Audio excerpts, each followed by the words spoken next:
At 11:47 a.m., February 19th, 1945, Vincent Castellano crouched in volcanic ash on Iwo Jima, gripping a Winchester Model 12 shotgun that could get him court-martialed.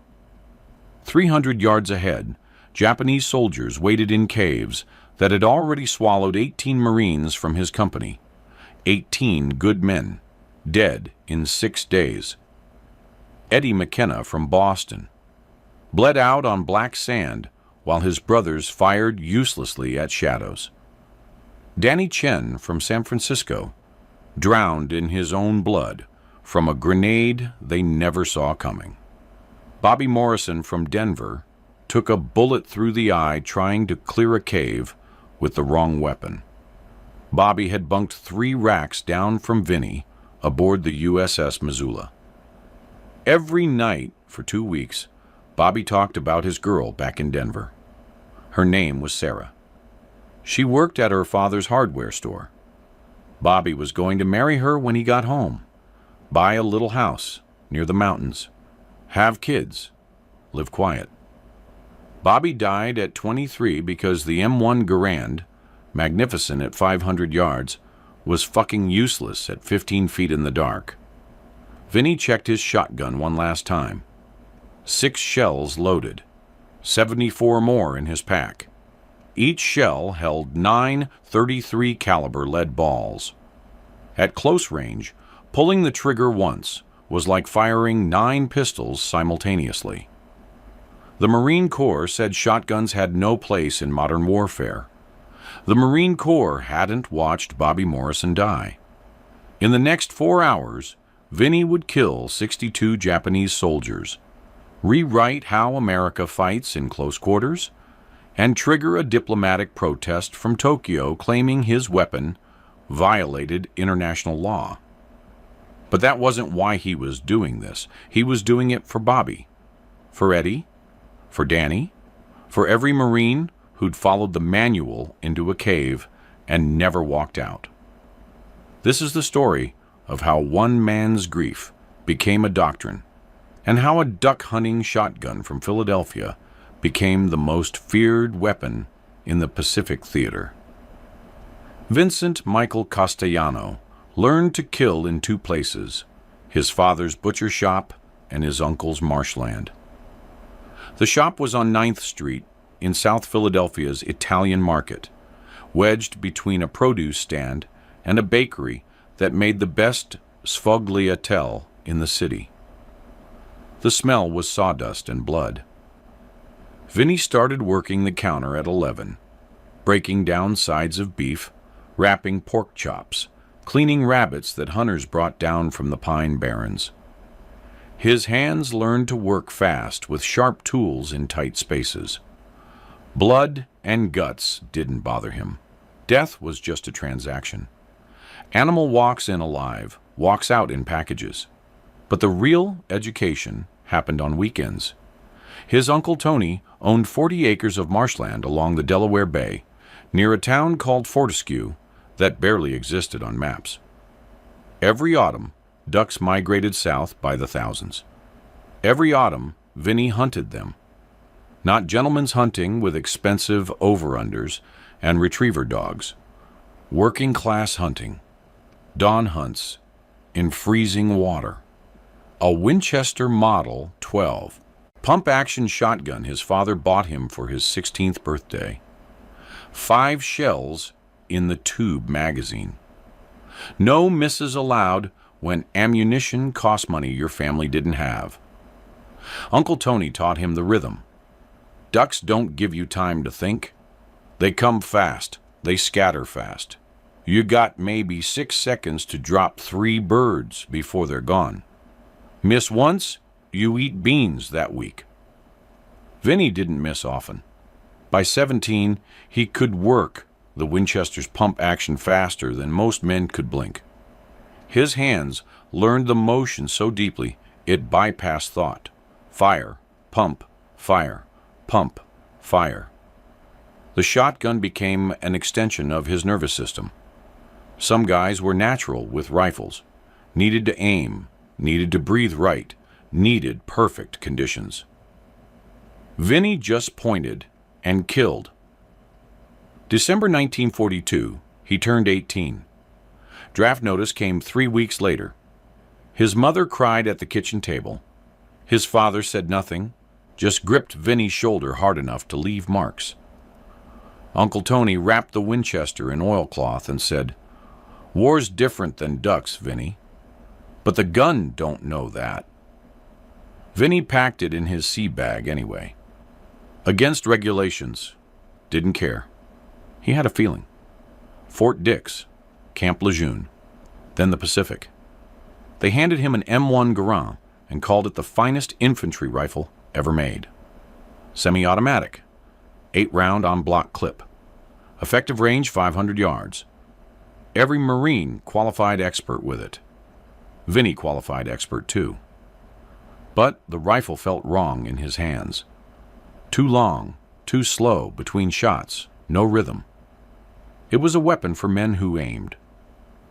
Vinny had spent 6 years learning not to aim, learning to point and trust his body. He never mentioned the Winchester. Kept it wrapped at the bottom of his sea bag through training, through transport, through 14 days aboard the USS Missoula, heading toward an island none of them had heard of. Iwo Jima, 8 square miles of volcanic rock and sulfur. Expected casualties, high. That's when he met Bobby Morrison. Bobby was from Denver, 23 years old, thin kid with a scar on his chin from falling off a bike when he was 12. He'd survived Saipan and Tinian. 2 campaigns. Bobby knew things. How to dig a foxhole that wouldn't collapse in shelling. How to sleep through artillery. How to tell the difference between incoming and outgoing fire just by sound. But mostly, Bobby talked about Sarah. "She's got this laugh," Bobby said one night aboard the Missoula, both of them smoking on the deck. "Sounds like when you skip a rock perfect across water, you know? That clean sound." "Yeah," Vinny said, even though he didn't know. "Her dad's got a hardware store. Johnson's Hardware. Been there 40 years. I'm going to work there when I get back. Learn the business. Sarah and me'll get married, buy a house, have kids. Normal life." "Sounds good." Bobby looked out at the Pacific, black water stretching forever. "You got a girl, Vinny?" "Nah, nobody waiting." "That's better, maybe. Nobody to worry." They stood quiet for a while. Bobby flicked his cigarette into the ocean. "You scared?" "Yeah." "Me too. But we survived Saipan and Tinian. We'll survive this." Bobby didn't survive. D-Day, February 19th, 1945. The naval bombardment was the heaviest in Pacific War history. For 3 days, battleships and cruisers hammered Iwo Jima. Bombs, shells, rockets, over 22,000 tons of explosives. Officers said nothing could survive that. They were wrong. The Japanese had spent 9 months carving 11 miles of tunnels through volcanic rock. Caves, bunkers, pillboxes, all interconnected. Artillery couldn't reach them. Bombs just rearranged the surface. Deep underground, 21,000 Japanese soldiers waited with orders to never surrender. Every yard inland would cost Marine blood. Vinny's company, Alpha Company, 1st Battalion, 27th Marines, landed on Blue Beach at 9:02 a.m. The beach was chaos. Explosions, smoke, bodies. Marines running for cover while mortars dropped. But they pushed inland. That was the job. Push until you can't push anymore. The first cave complex was 400 yards in. 3 entrances in volcanic rock, spider holes everywhere, tunnels connecting everything underground. Standard doctrine: suppress with machine guns, advance with riflemen, clear with grenades. Bobby Morrison's fire team went first. Vinny was 30 yards back, watching. Bobby's team reached the nearest cave entrance, threw grenades, waited for explosions, moved forward. Machine gun fire erupted from deep inside the cave, from somewhere the grenades hadn't reached. Bobby went down, bullet through the eye, dead before he hit the ground. Another Marine, PFC Davis from Atlanta, tried to drag Bobby back, took 3 rounds in the chest, dead. The rest of the team retreated under covering fire, left the bodies. That night, Corporal Eddie McKenna from Boston died the same way. Different cave, same problem. Grenades couldn't reach deep enough. M1 Garands couldn't see far enough in the dark. Marines advanced and died. D+2, Danny Chen from San Francisco. Grenade from a tunnel they didn't know existed. Shrapnel to the neck. 4 Marines tried to save him. He drowned in his own blood anyway. D+3, Private Jackson from Newark. D+4, Corporal Stevens from Chicago. D+5, Lance Corporal White from New Orleans. 18 Marines in 6 days, all because the weapons were wrong for the job. Sergeant Paul Donovan sat in his foxhole on the night of D+6 and did math. The company had pushed maybe 400 yards. They'd lost 42 men, 1 Marine every 10 yards. The island had miles of caves. At this rate, they'd lose everyone. Vinny sat in the next foxhole, thinking about Bobby, about Sarah in Denver, who'd get a telegram saying her fiancé died heroically. The telegram wouldn't say Bobby died, because nobody had figured out that M1 Garands don't work in caves. He thought about Uncle Tony's marshland, about ducks coming in fast at dawn, 6 seconds to kill, 3 birds, no time to aim, about the Winchester Model 12 sitting in his sea bag aboard the Missoula, close quarters, poor visibility, fast targets. The M1 Garand was built for France in 1918. Long sight lines, open fields, 500-yard engagements. Iwo Jima's caves were 10 feet wide and pitch black. You didn't need accuracy. You needed speed and spread. You needed a shotgun. Vinny walked to Blue Beach at dawn. Found a Navy ensign who looked too young to question anything. Got my father's watch aboard the Missoula. Need it for morale, sir. The ensign signed authorization without looking up. 20 minutes later, Vinny stood in the Missoula's hold, opening his footlocker. The Winchester lay wrapped in oilcloth, exactly where Uncle Tony had packed it. 12 gauge, modified choke, 5-round tubular magazine, pump action, 7 pounds. He'd fired 3,000 rounds through this gun. He knew every scratch on the walnut stock. He grabbed 4 boxes of 12-gauge double-aught buckshot, 80 rounds total. The regulation against personal weapons was explicit. The penalty was court-martial, dishonorable discharge, brig time. But standing there, smelling gun oil and feeling the Winchester's weight, Vinny did different math. He could follow regulations and watch more Marines die. Or he could break regulations and maybe save lives. He thought about Bobby's laugh, about Sarah's hardware store in Denver, about the telegram that said died heroically, but meant died because we sent him into a knife fight with the wrong fucking weapon. Vinny walked off the Missoula with the Winchester under a poncho. Nobody stopped him. That night, Sergeant Donovan walked past Vinny's foxhole and saw the shotgun. The hell is that, Castellano? Personal weapon, Sarge. That ain't issue. No, Sarge. Donovan stared at the Winchester. Then he looked toward the caves where Bobby had died, where Eddie had bled out, where Danny had drowned. He looked back at Vinny. I didn't see that. But if it jams tomorrow, I'm writing you up myself. It won't jam, Sarge. It better not, because if you're right about this, you're going to save lives. And if you're wrong, you're going to Leavenworth. Vinnie Field stripped the Winchester, checked the action, cleaned the barrel with his toothbrush and gun oil he'd traded cigarettes for, loaded 6 shells, chambered 1. He was ready. He was going to kill every Japanese soldier he could find. For Bobby, for Eddie, for Danny, for every Marine who'd die tomorrow if someone didn't try something different. February 19th, D-Plovy 11:47 a.m. Alpha Company received orders to clear cave complex 700 yards inland from Blue Beach. Intelligence estimated 30 to 40 Japanese soldiers in interconnected tunnels.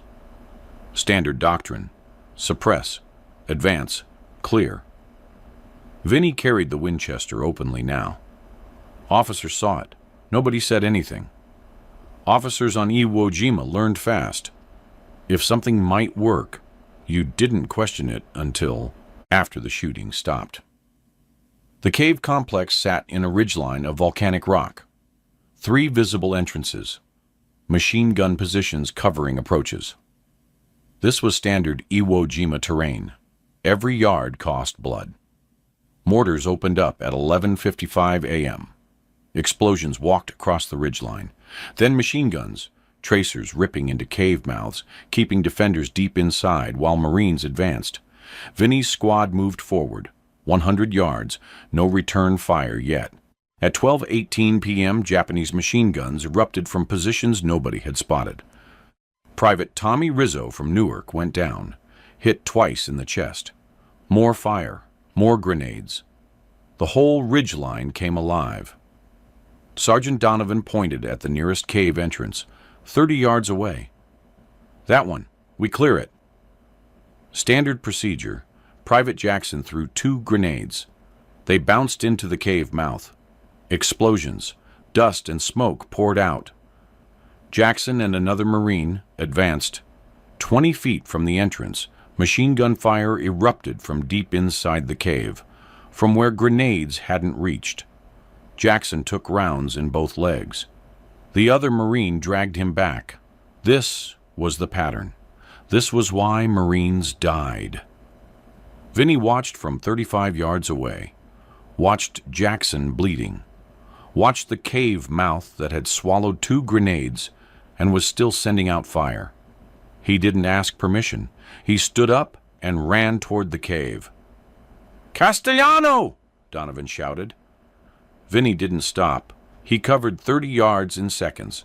The cave mouth was 6 feet wide, 5 feet tall. Machine gun fire came from somewhere inside. He went in. Darkness swallowed him instantly. His eyes hadn't adjusted.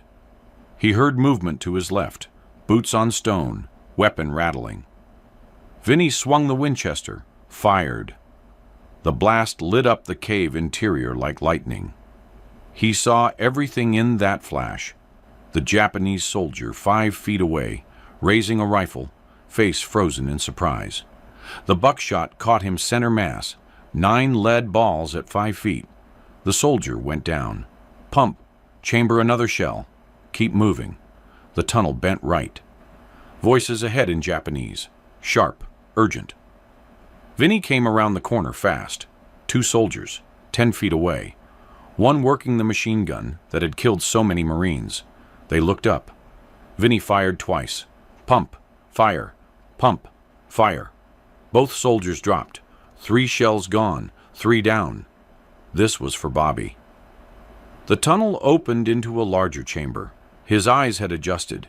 He could see maybe 15 feet. Movement everywhere. 8, maybe 9 Japanese soldiers regrouping, reloading, preparing for the next Marine advance.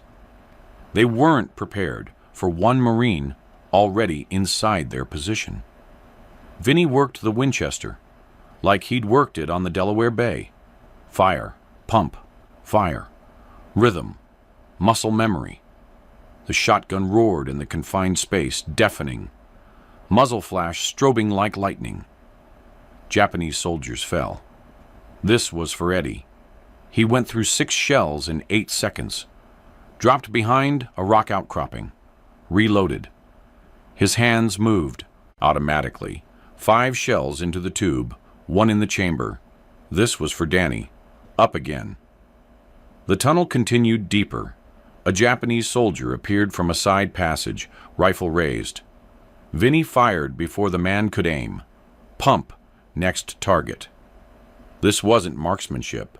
This was pure aggression and volume of fire. The close quarters negated every Japanese defensive advantage. They couldn't use prepared positions, couldn't leverage interconnected tunnels. One Marine with a pump shotgun inside their midst was chaos. Vinny cleared 3 more chambers. The tunnel system was larger than Intel estimated. Maybe 50 soldiers, not 30. But they were scattered through passages, isolated by turns and darkness. He encountered them in groups of 2 or 3. At 10-foot range, with double-aught buckshot, the outcome was decisive. His ears rang. His shoulder ached from recoil. His hands worked the pump automatically. He'd lost count of shells fired. At 12:51 p.m., he emerged from a different entrance than he'd entered. Sunlight blinded him. Marines saw him, raised weapons, then recognized the uniform. Sergeant Donovan ran over. "Jesus Christ, Castellano! What did you do?" "Cleared it, Sarge." "Cleared what?" "Main tunnels." Donovan sent a fire team in to confirm. They found 37 dead Japanese soldiers, most killed by shotgun wounds at close range, multiple pellet wounds, devastating trauma. The tunnel walls blood-spattered, shell casings everywhere. 37 confirmed kills. 1 Marine. 43 minutes. Donovan stared at Vinny. "You know what this means?" "What, Sarge?" "It means you just proved every tactical manual wrong and saved God knows how many lives." Vinny thought about Bobby, about Sarah in Denver, about the telegram she'd already received. He didn't say anything. Captain Wilkins arrived at 1:15 p.m. "Private, where did you get that weapon?" "Brought it from home, sir." "That's not issue." "No, sir." Wilkins looked at the cave, looked at the bodies, looked at Vinny. "How many shells you got left?" "Maybe 40, sir." "That enough for the next complex?" "Might be, sir." Wilkins nodded. "Alpha Company has orders to clear the ridgeline. 4 more cave systems. You're taking point." It wasn't a question. Second cave complex, 1:47 p.m., 200 yards northeast, heavily fortified. Estimated 50 soldiers inside. Vinny went in. 17 minutes. 24 confirmed kills. Third cave complex, 2:31 p.m., 40 yards deep. Multiple chambers. 13 confirmed kills. 11 minutes. Fourth cave complex, 3:18 p.m., heavily defended. 2 machine gun positions inside. Vinny used grenades first to suppress, then went in with the Winchester. 19 kills. 21 minutes. By 4:15 p.m., Alpha Company had cleared the entire ridgeline. 4 cave complexes. Traditional tactics, 2 days minimum, 30 Marine casualties. Vinny Castellano, 4 hours, 67 shells, 0 friendly casualties in the tunnels. Final tally, 62. Confirmed kills. Corpsman checked him over. "You hit?" "Don't think so." "You're covered in blood." "Ain't mine." Sergeant Donovan sat next to him in the shell crater, didn't speak for a full minute. Finally, "That was the craziest thing I've ever seen." "It worked, Sarge." "Yeah, it worked." Donovan lit 2 cigarettes, handed one to Vinny. "You know they're going to want to talk to you. Division, maybe Corps. This is going to spread." "Don't care about that." "What do you care about?" Vinny looked at the caves, at the bodies being counted, at the Marines still alive because they didn't have to clear those tunnels the manual way. "Bobby Morrison," Vinny said. "He was going to marry a girl named Sarah, work at her dad's hardware store, have kids, normal life. I knew Bobby, good Marine. He died because we sent him into a cave with the wrong weapon. Him and Eddie and Danny and all the others. They followed the manual. The manual killed them. Donovan exhaled smoke. And you fixed that today. For today. But there's 100 more caves on this island. 1,000 more Marines gonna die if they keep doing it wrong. So what do you want? I want every Marine to know this works. I want them to have the right tools. I want Bobby's death to mean Sarah doesn't get more telegrams about more guys dying the same stupid way. Donovan nodded slowly. Then you better hope this spreads fast. Because if Division shuts this down, more Bobbies die tomorrow. Word spread through 27th Regiment by evening. By morning, across Iwo Jima.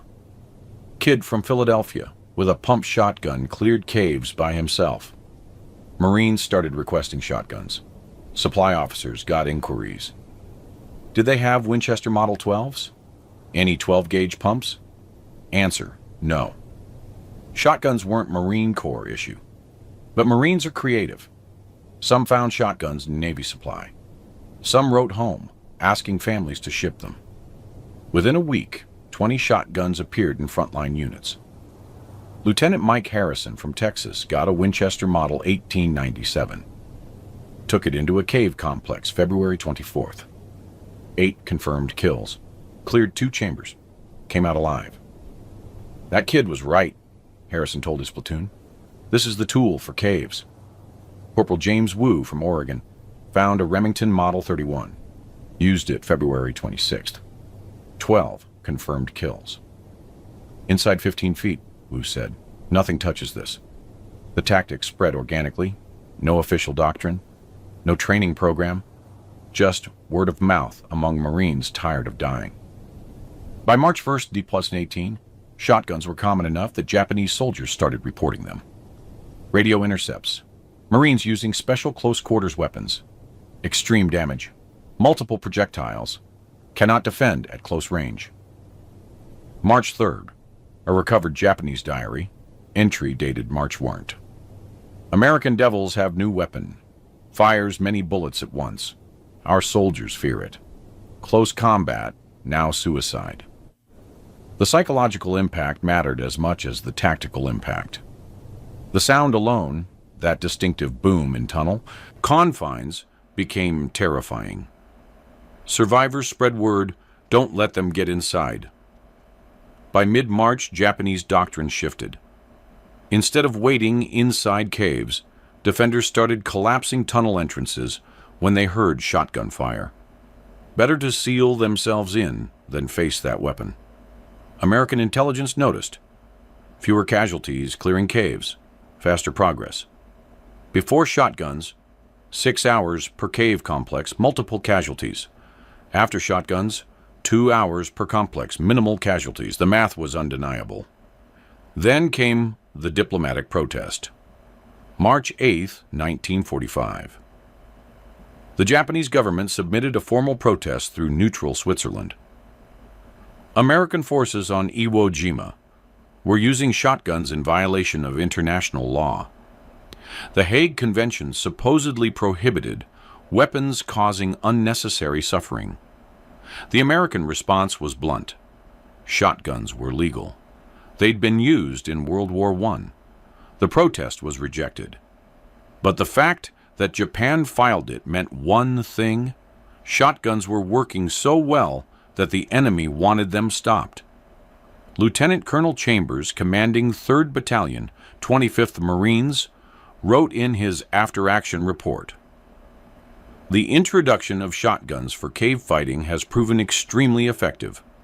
Recommend immediate procurement and distribution to all infantry battalions engaged in close-quarters combat operations." February 1921, before widespread shotgun use. 5th Marine Division, 1,127 casualties, clearing 40 cave complexes. Casualty rate, 28 Marines per complex time per complex. Average 6.4 hours. March, warrant 15, after shotgun adoption. 5th Marine Division, 723 casualties, clearing 70 cave complexes. Casualty rate, 10.3 Marines per complex time per complex. Average 2.1 hours reduction, 63% in casualties, 67% in time. Conservative estimates credit shotgun tactics with saving 300 Marine lives on Iwo Jima alone. But official recognition was complicated. The Marine Corps had prohibited personal weapons. Marines had violated that regulation. The tactic worked spectacularly. Now what? March 12th, Colonel Liversedge received the report, called a staff meeting. We have Marines carrying unauthorized weapons. Technically, this violates regulations. Practically, it's saving lives. Recommendations? The debate lasted 2 hours. The compromise: no official authorization, no official prohibition.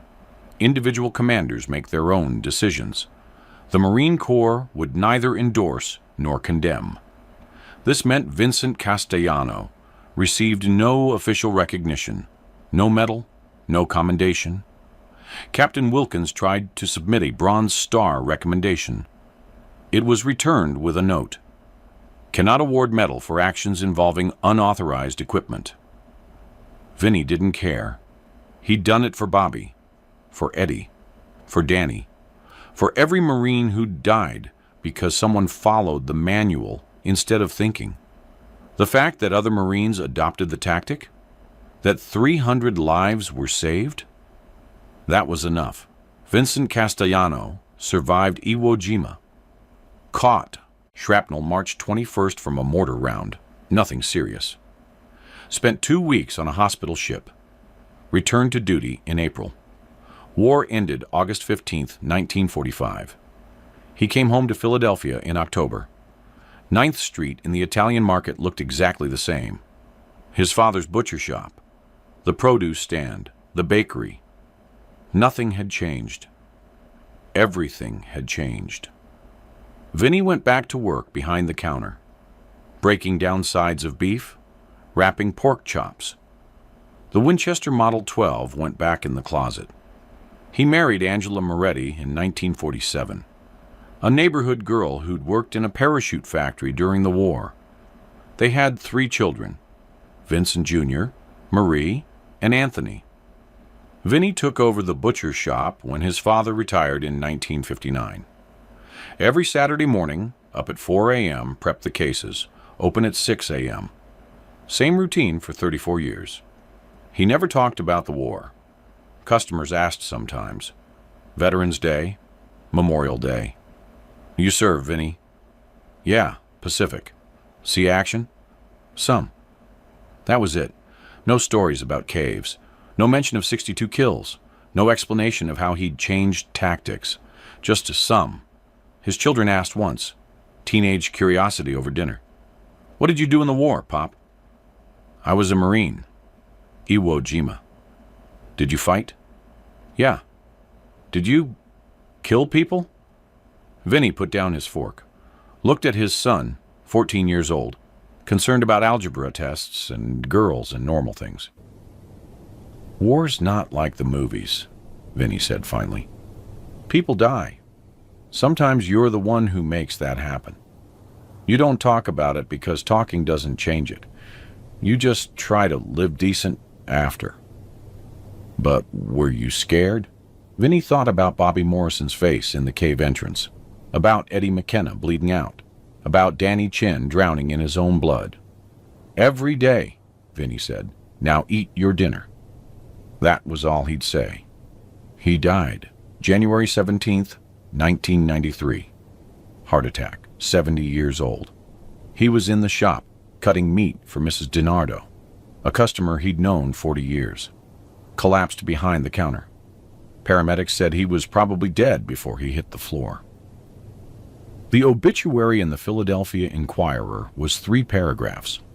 One mentioned his service. Mr. Castellano served with distinction in the United States Marine Corps during World War II, participating in the Battle of Iwo Jima. Nothing about shotguns. Nothing about cave fighting. Nothing about the 62 men he killed or the 300 Marines his innovation saved. His son Vincent Jr. found the Winchester Model 12 in the closet while cleaning out the house, still wrapped in oilcloth, still in perfect condition. "Why'd Dad keep this?" Vincent Jr. asked his mother. Angela shrugged. "He used to hunt ducks when he was young, before the war."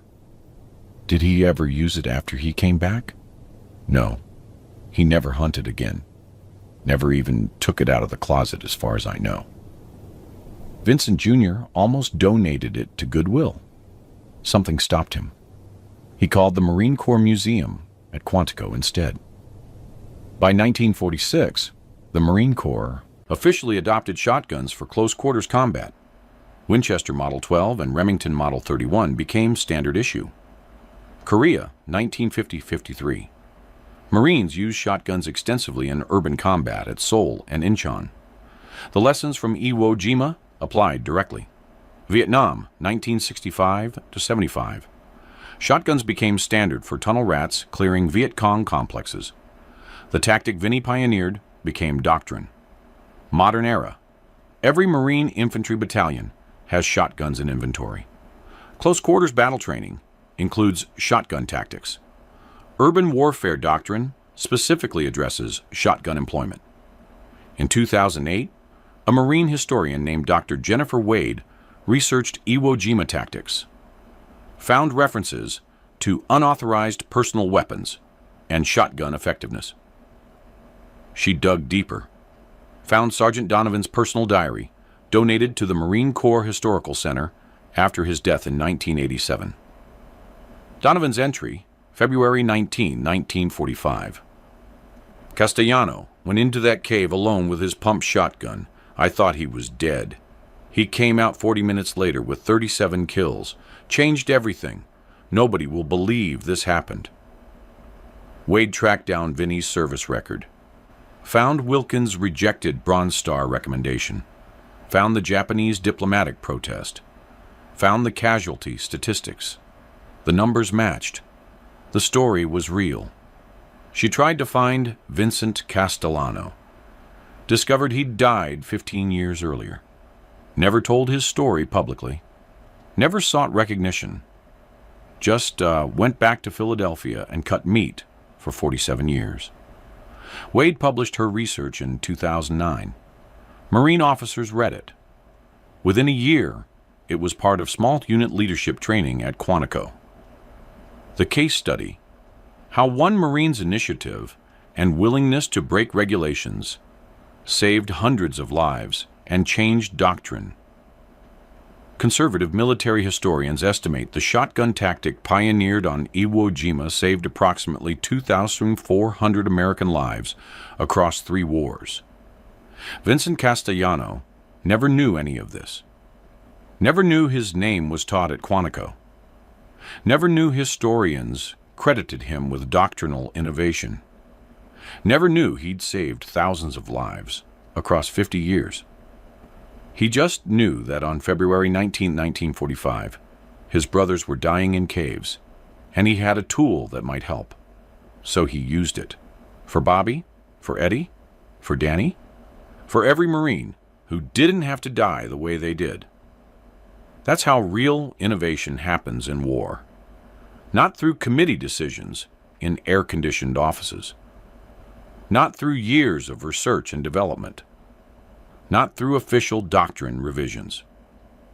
Through a blue-collar kid from South Philadelphia who learned to hunt ducks on the Delaware Bay and refused to watch his brothers die when he had a solution in his hands. Through grief that became purpose. Through rage that became precision. Through love that became doctrine. The Marine Corps eventually gave Vincent Castellano credit, 63 years after the fact, when he was dead and couldn't object to the attention. His children learned what their father had, done by reading a historian's book. But the real legacy isn't in archives or books. It's in every shotgun-wielding Marine who clears a building in Fallujah. Every infantry NCO who trains his squad on close quarters tactics. Every doctrine that exists because one man broke regulations on a volcanic island in 1945. The Winchester Model 12. Vincent Castellano, carried on Iwo Jima, sits in a display case at the Marine Corps Museum at Quantico now. His son donated it in 1994. The placard reads, Winchester Model 12, 12-gauge pump shotgun, used by PFC Vincent M. Castellano at Iwo Jima, February 1945. Credited with 62 confirmed kills and pioneering close-quarters shotgun tactics. Thousands of people walk past that display case every year. Most don't stop, but some Marines do. They see the worn walnut stock, the simple pump mechanism, the 12-gauge barrel. They understand. This wasn't about the gun. It was about the man who refused to accept that doctrine was more important than lives. It was about a butcher from South Philadelphia who learned to kill ducks and used that skill to save Marines. It was about Bobby Morrison from Denver, who never got to marry Sarah, or work at the hardware store, or have kids, or live normal, but whose death meant something, because Vinny Castellano made sure it did. If you found this story compelling, please like this video. Subscribe to stay connected with these untold histories. Leave a comment telling us where you're watching from. Thank you for keeping these stories alive.